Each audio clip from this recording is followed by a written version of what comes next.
কল্যাণপুরে ফের আটক অবৈধ কাঠ বোঝাই একটি গাড়ি। বৃহস্পতিবার রাতে উত্তর মহারানীপুরে নমঞ্চ এলাকায় গোপন সংবাদের ভিত্তিতে অভিযান চালিয়ে পুলিশ সেগুন কাঠ বোঝাই একটি বোলেরো পিকআপ গাড়ি আটক করে।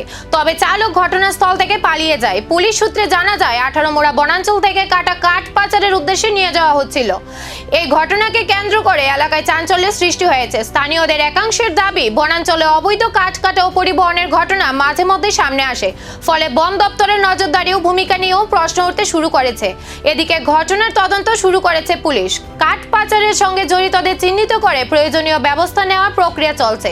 আটক কাঠের উৎস, পালিয়ে যাওয়া চালকের পরিচয় এবং এর পেছনে থাকা বড় মাথাদের খোঁজে তদন্ত শুরু করেছে পুলিশ। সন্ধ্যা আনুমানিক 8টার সময় আমি মোবাইল ডিউটিতে ছিলাম। তখন একটা গোপন খবর পাই যে নর্থ মহারানীপুর মঙ্গলপাড়া এলাকায় একটা কাঠের গাড়ি বোঝাই হচ্ছিল।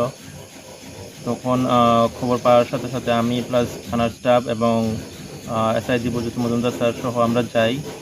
তারপর ঘটনাস্থলে যে জায়গাতে খবর পেয়েছিলাম ওই জায়গাতে যাই। তো যাওয়ার পর দেখি একটা গাড়ি ছিল, কাঠ বোঝাই করছিল। তো আমাদের যাওয়ার পর পুলিশ দেখে ওরা পালিয়ে যায়। গাড়িতে অবৈধভাবে কাঠ বোঝাই করা ছিল, প্রায় 70 থেকে 80 ফুট হবে কাঠ।